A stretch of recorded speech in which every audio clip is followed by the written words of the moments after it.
Bermeoko udalak 2003an sortu zen Aitaguria baleontzia suntsitzeko lanak hasi ditu. Berau berreskuratzeko lanak €1.000.000 inguru udalerriarentzat bere gain hartu ezinezkoak direla ikusita.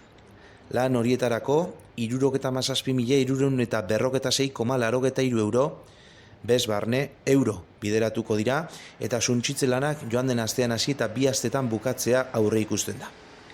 Aitaguria baleontziak garai hobeak ezagutu zituen, baina ez luzaroan.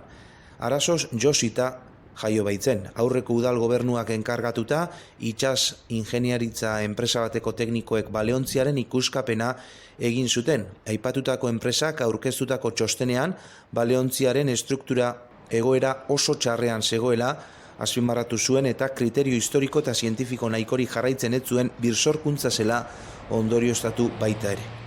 Txosten honen arabera, egurrezko estrukturarako erabilizen materiala gainera kalitate eskasekoa zen. Egurrari kurba emateko erabilizen tratamendua erasotzailea izan zela gehituz. Arrazoi haue guztiak eta azken urteetan eragin dituen galera garrantzitsua kontutan hartuz, mazta eta belak galdu zituen haizebolada bortitzen gaitik, bere egoerak okerrera eginez, karrora igo eta igaro du azken urtea bizitaririk jaso gabe, eta gainera behar bezala mantentzeko kostua eta urteko asegurua gehitu behar zaizkio horri, Bermeoko udalak desegitea erabaki zuen joan zen ekainean. Bermeoko alkate Aritz Abaroak adirazi du baleontziaren mantentzelanen kostua ikaragarria izan dela, sostenga ezina herriarentzako konponbide bakarra desegitea izan dela. Jaso ditugun adituen txostenen arabera gainera, dio Abaroak, suntsiketa honekin ez da Bermeoko ondare historiko edo kulturalik galduko.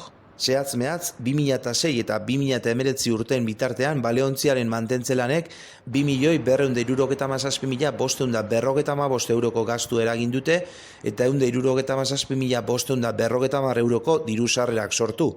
Alegia, zerbitzu hau bere kabuz finantzatzeko gaitasuna 6,8% izan da bakarrik. Alkateak Aritz Abaroak azpimarratu du, Aitaguria desegitea ezinbestekoa ikusi dutela udaletik, galera ekonomiko handiak eragin dizkiola herriari eta egun bizi dugun egoera kontutan izanik, herriak beste lehentasun larriago batzuk dituela eta honetara €1.000.000 bideratzea ezinezkoa dela.